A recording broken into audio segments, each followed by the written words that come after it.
a happy holiday for the comic book industry. This coming from The Beat.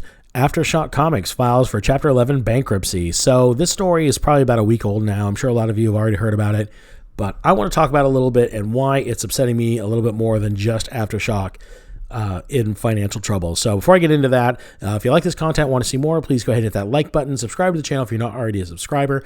Now let's get into the video. So what this says to me, and especially because it's The Beat of all places that's reporting this, is reality is finally coming to the comic book industry. So rubber's starting to hit the road, and all of this kind of fantasy land and all of this notion that the comic book industry is perfectly fine and healthy, there's nothing to see here, that's done. This conversation needs to be finished. And the fact I chose this article from The Beat of all places because they are a cheerleader to the comic book industry. They're one of the voices that are out there that are saying, yeah, everything's fine. Comic book sales are higher than they've ever been. Well, here you go. You have an Aftershock studio declaring bankruptcy. And as it says here, the very first sentence of their story, in what could be the first company to fall in a 2023 market correction. That is some friendly storytelling there, market correction. And yeah, that is to say the least of it. If the comic book industry is going to survive the next few years, they're going to have to do more than correction. You're talking a total tear down to the studs and a rebuild. So how do we get here? What led us to this point? So, well, first of all, this point is a few years overdue. And one of the reasons this is a few years overdue is because a lot of studios have been coasting along on the COVID relief bills, the PPE loans, all of that money from the government that was allowing businesses to keep their doors open. The comic book industry benefited very, very, very well from those. And now that money's dried up, there's no more extensions, there's no more PPE loans to be given. Now we're starting to see the bankruptcies, and it's not taking these studios very long at all. And that's because they have been kept on life support by this artificial influx of money, and they're not having to rely on money coming from their customers and their fan base. And now they're actually having to put out a product that people are going to want to spend money on, and all of a sudden that's too much to ask. And so here you've got the first company to fall, first of many. I completely agree with The Beat that they are going to be the first that we're going to see in the year 2023 and going forward of comic book industries to file for collapse or have to rework themselves, some of the Valiant, where they're just one comic book a month. I mean, I wouldn't be surprised if we see Valiant filing for bankruptcy in the year 2023 to come, but we'll see. It looks like they are going to do their best to try to avoid having to go that route, which is admirable, and I hope it works for them. But back to this. So there has been just an amazing amount of gaslighting when it's come to comic books. People have been out there pointing out, hey, comic book shops are going out of business. Comics aren't selling very well. The product is inferior to what we've known it to be, since we've been in the hobby.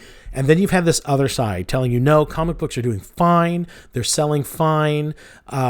Their actually sales are higher than ever. People really love the stories that we're telling. They love the changes we're making in the characters. All this stuff has tremendous fan support, and it's shown in the fact that the comic industry is so strong. And that if you don't believe that, if you believe that the comic books industry is circling the drain, then you're a Comicsgate, you're a member of Comicsgate, or you're an alt-right extremist, or you have such and such agenda. Enough. This you can live in this fantasy land all you want and turn a blind eye to the fact that comic book publishers are having to file for bankruptcy. You can turn a blind eye to the fact that comic book stores are going out of business still right now.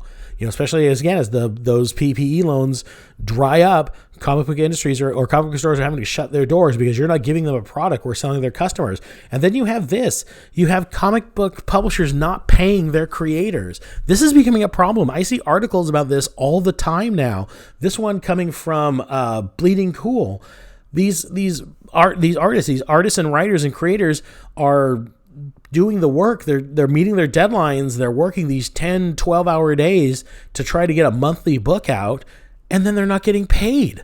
It's insane to me. It's insane to me. As somebody who, when I was younger and I first started reading comics, it was my dream to someday work for one of the studios and be a comic book artist and be a creator, one of the people that does this for a living. And so to get your dream and then to do your work, meet your deadline, do everything you're supposed to do, and then have to chase your employer to pay you for it, what a living nightmare that must be. And these poor guys, And the artist, this article talks to a few different creators here, but the first one they focus on, Will Robertson, or Robson rather.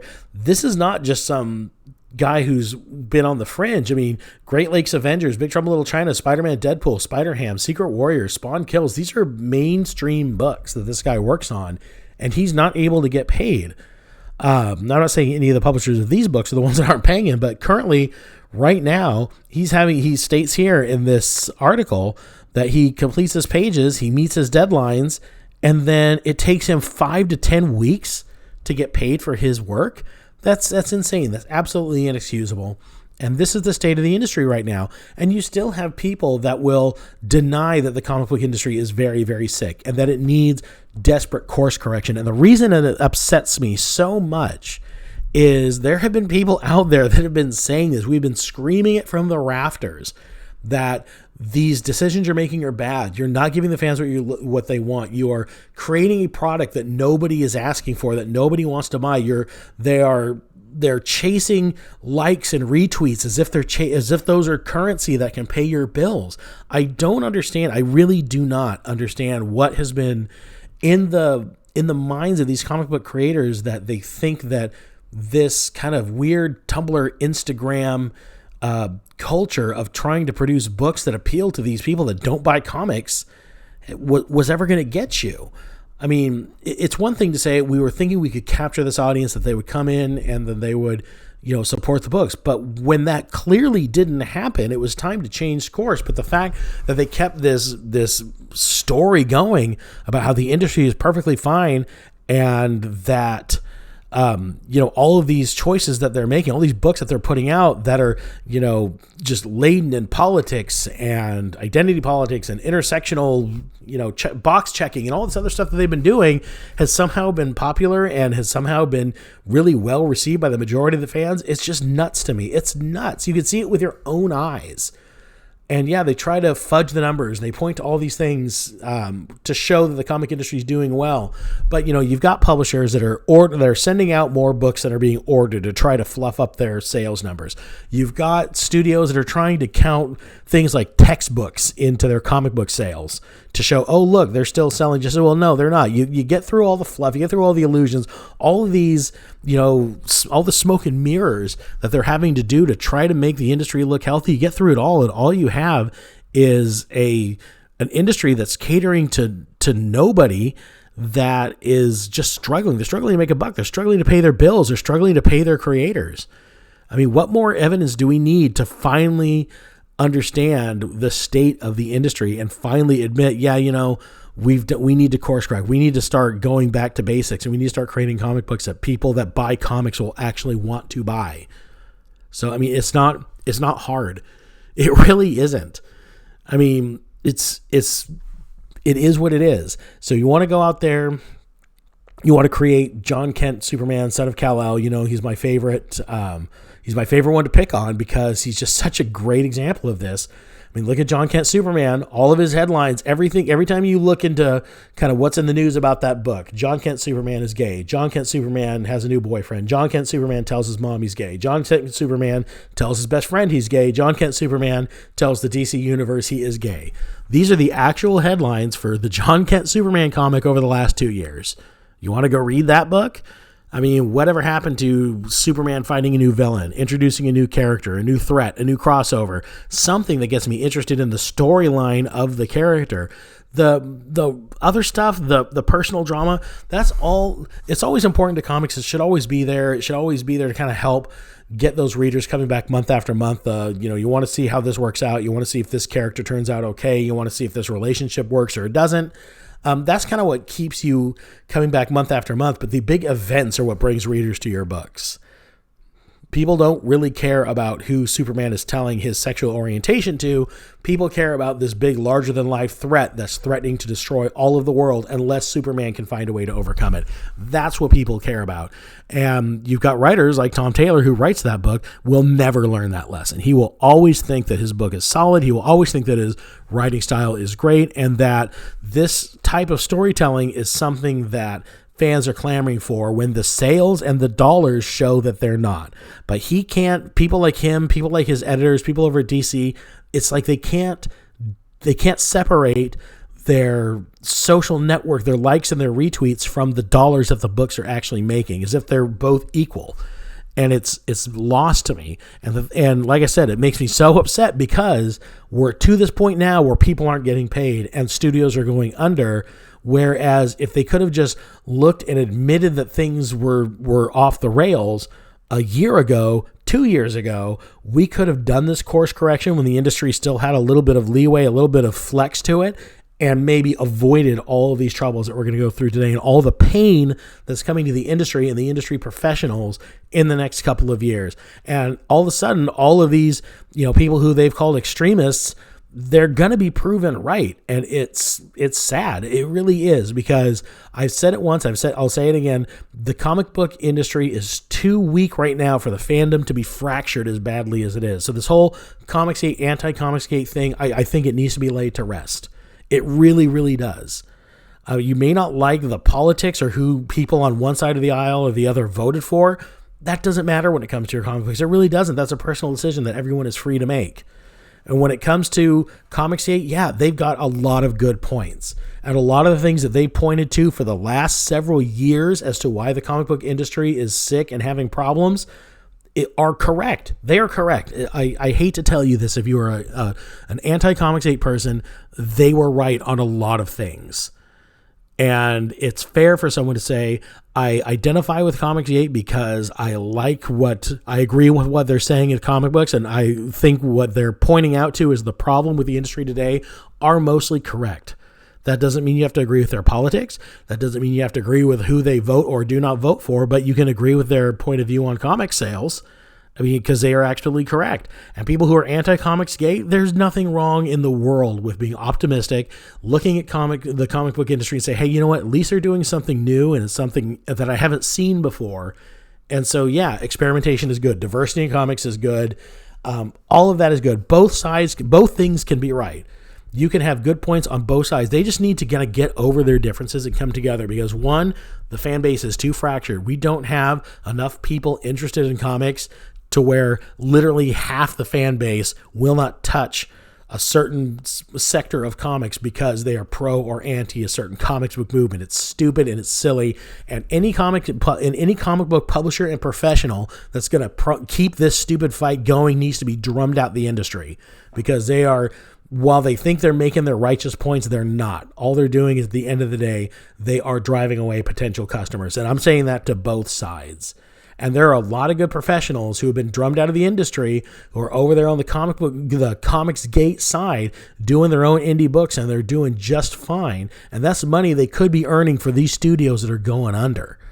So that's another thing to think about. All of this talent that's over there that can't get jobs in the big two studios, who are currently having trouble paying their employees. Yeah, maybe it wouldn't hurt to have some of these artists over there to bring their crowds with them, to bring their audience and fan bases with them to the books that they would be working on for you. That's something to think about. That's something to think about going forward as the comic book industry, as it says here, goes for a major market correction in 2023. That's the correction needs to be made, is all of these squabbles need to be put down. We need to look at both sides and realize, okay, yeah, a lot of what both sides are saying is correct, especially when it comes to the criticisms of the comic book industry. What Comicsgate says, while we may not agree with all of their politics, yeah, they make a lot of good points that they need to be listened to, and their voices need to be validated. So that's what's got me upset right now. And I'm not just talking about a quiet course correction. Maybe it would be great if the two studios decided, hey, we're just going to go back to basics. We're going to go back to good versus evil, heroes versus villains, and just go with that for a while. Get the politics out of it. Get all of the pandering and all the other crap out of it, and just go back to storytelling. Try to bring in creators that know what they're doing, and just go from there. Because the business model for a healthy comic book publisher is you get a couple of good solid books that have a good loyal readership that sell a lot of numbers, and then you can put out this other stuff that only appeals to a smaller amount. Because it's okay if you're putting out a book like, as much as I would hate to say it, X-Men Green, that only appeals to a few, nihilistic sociopaths or whoever it is that would read that book. but that book can afford to just break even if the rest of the books in the X-Men line are all making a lot of money. That's how that works. That's how a healthy comic book industry works. You got your X-Men, you got your Spider-Man, you've got your Avengers, your Iron Man. All these guys are paying the bills so that all those BT characters that just have a small but loyal fan base can get their books too. And those books don't have to make money. That pressure's not there. They have to break even. They can't be losing the company money. But it's a lot easier to say, okay, I'm going to go ahead and put out a new limited Captain Marvel series, Carol Danvers, knowing that it's not going to bring in a bunch of money, but it doesn't have to. As long as it's paying his own bills, Spider-Man will bring in the profit. X-Men will bring in the profits. Iron Man will bring in the profits. That's how it works. That's how the industry needs to get back to being. Superman, Batman, they need to start paying the bills again. Batman can't do it all on his own. I know Bruce Wayne's a wealthy guy, but he can only carry DC so far. And that's it. That's all I've got to say on this. Let me know in the comments below what you think. Tell me what you would think this major course correction or market correction that the beat he is talking about here should look like. And we'll talk about that in the comments below. While you're down there, do all the usual stuff. Hit like, subscribe. Like I said, I'd love to have you here. And that's it. I'm going to try to rest what's left of my voice and hopefully going into the new year, maybe sound a little bit like myself again and less like a frog. So I will see you then.